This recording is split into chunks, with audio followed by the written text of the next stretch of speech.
Salut les gars, c'est RC Patapouf. Eh bien, vous avez vu le run du Hobo Hyper VS Short Course. Et vous avez vu qu'un seul run encore. Le premier, pour vous dire, c'était, je pense, ça devait être rigolo. Alors, premièrement, premier dégât, vous voyez, il est dégueulasse. Et il a pas mal souffert. Premièrement, il n'y a plus de carrosserie.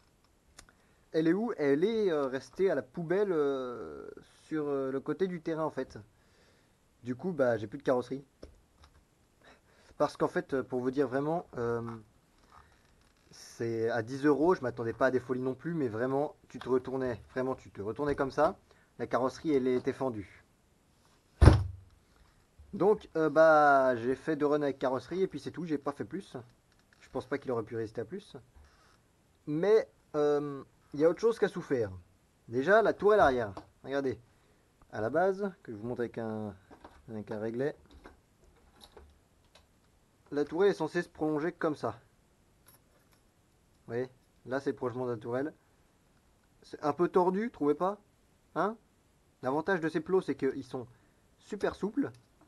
Donc pour les casser, bon courage, ça c'est bien. Mais du coup, bah, vu que la carrosserie n'a pas pu encaisser du tout, quand il a atterri comme ça, regardez qu'est-ce qui touche en premier? La tourelle. Donc, bah, du coup, la carrosserie est jetée. Je vais me commander dès que possible une carrosserie incassable chez Elsa RC Body. D'ailleurs, regardez, on a déjà une carrosserie incassable ici.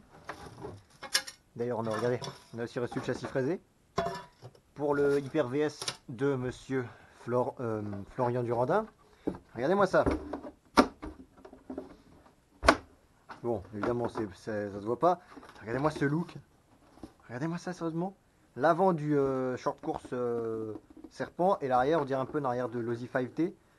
Oh, mais franchement, je vais m'en prendre un et puis je vais me régaler. Parce que franchement, regardez-moi ça.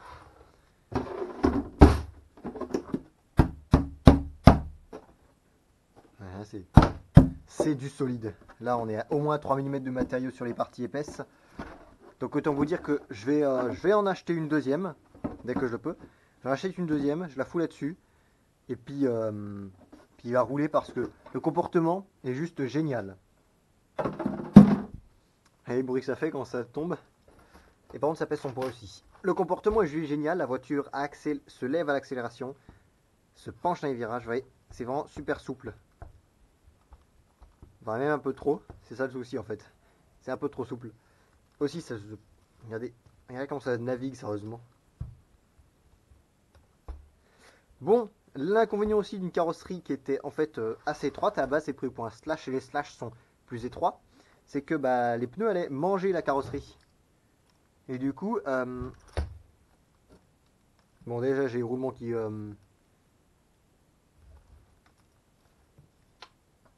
Ah non, c'est juste que la roue est desserrée.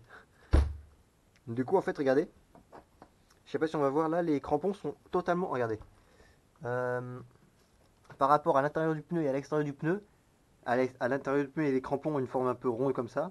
À l'extérieur du pneu, ils sont comme ça. Parce qu'en fait, bah, regarde, là, on voit encore mieux.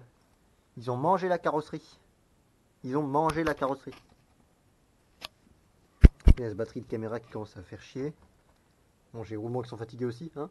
Mais les pneus, en fait, ils ont mangé la carrosserie. Ce qui fait que la carrosserie, bah, premièrement, il manquait de la peinture. Deuxièmement, elle est cassée. Et troisièmement, le pneu a mangé aussi. Donc, c'est pas trop dérangeant vu qu'en plus, juste après le run, il y a... Comment il s'appelle? Joachim qui m'a passé des pneus de tractor. Regardez-moi ça. C'est des vieux pneus SLD Master. Regardez-moi ces pneus de tracteur par rapport à lui. Ça va pelleter sévère. Hein.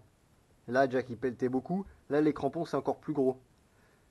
Quoique c'est moins large. Non, c'est à peu près la même chose. Non, c'est légèrement moins large. Bref, on verra bien. Mais ça risque d'être assez agressif. Heureusement, cette transmission elle résiste. Ensuite, le pare-choc avant. Déjà, à la base, si vous regardez bien, je l'avais fixé sur cette petite pièce-là qui sert à cacher les axes. Je crois cette pièce-là, je vais la faire en alu. Parce que bah, la vis est passée à travers. Regardez. C'est du plastique, il n'y en a quasiment pas de plastique. En fait, je vais la faire en alu. Comme ça sera nickel. Et je vais faire pareil pour le short course de Monsieur Florian. Et de Tonton Florian. Parce que c'est aussi un tonton de la chaîne. Et puis, regardez. Ça, c'est passé à travers. Là. Parce que je pense, en fait, à un moment, on a dû atterrir comme ça. Ça fait que ça a tiré là. Et du coup, ça a arraché les. Ça a déploté les vis, en fait. Du coup, il ne reste plus grand chose. Le pare-choc arrière, il a étonnamment bien résisté. Bon, par contre, un inconvénient, je trouve, du polyéthylène, parce que je teste, comme j'ai dit, j'ai pas encore dit dans cette vidéo-là, je teste un nouveau matériau pour les pare-chocs, des plaques de polyéthylène en 4 mm. C'est à peu près utilisé au même endroit que le nylon, mais c'est beaucoup moins cher et c'est plus mou aussi, parce que on va pas bien voir, mais c'est marqué extrêmement facilement au niveau des pare-chocs. Vous voyez, c'est déjà pas mal marqué. Mais ça résiste bien. À certains moments, j'ai justement accéléré pour atterrir sur le cul, comme ça. Là, et bah, ça a bien résisté. Et aussi, je pense, parce que j'ai les bras là qui sont en nylon. Alors, si vous voulez, j'ai utilisé l'emplacement du support d'aileron d'origine. Et qu'en fait, j'ai fait les bras de pare-choc. Et ça résiste très très bien. Hein. Je crois que je vais le garder comme ça. Je vais faire juste le pare-choc avant, aussi en polyéthylène. Et aussi un truc qui a merdé, le support moteur. Regardez ça. Bon. Ah si, attends, regardez ça. Vous voyez comme ça bouge? C'est parce qu'en fait, il commence à être vraiment fatigué. Hein. Donc, et du coup, ça m'a bouffé le pignon. Regardez-moi ça. Pignon Traxxas, c'est bien la sécurité, c'est silencieux. Mais ça se bouffe ultra facilement. Et du coup, bah, je pense qu'en fait, je vais. Vous voyez cette plaque-là?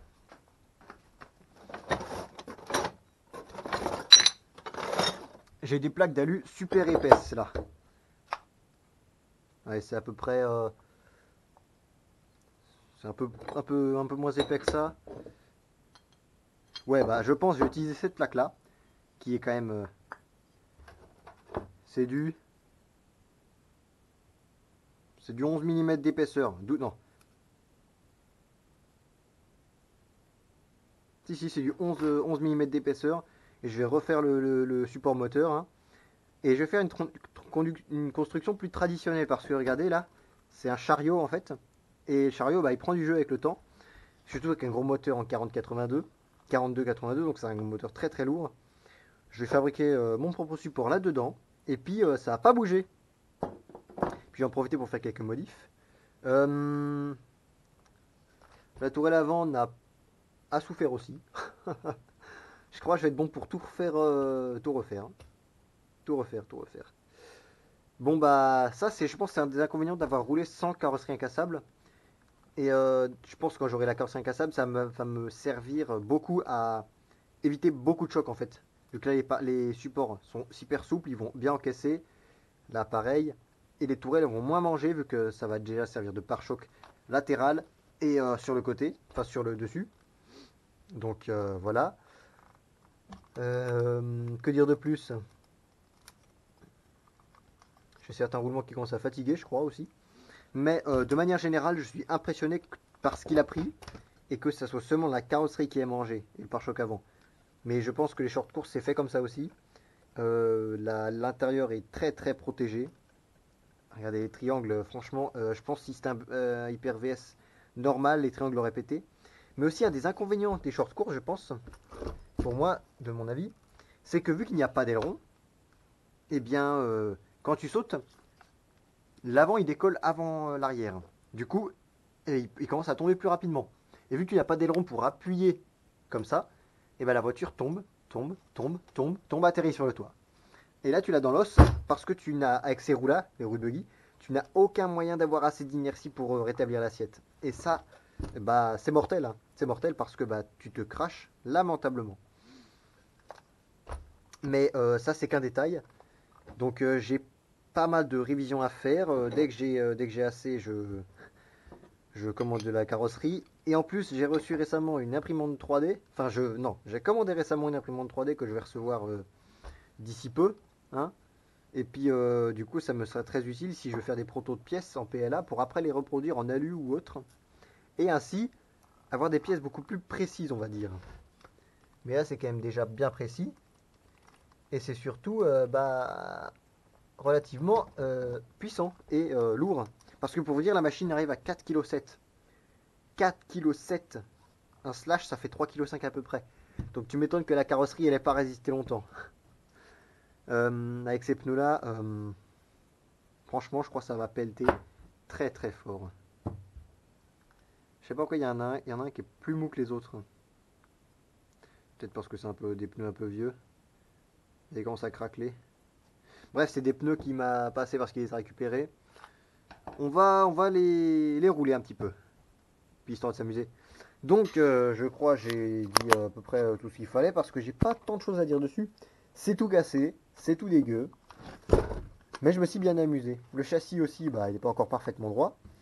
C'est un châssis toujours thermique, toujours. Yes. Bah, du coup, j'ai plus grand chose à dire.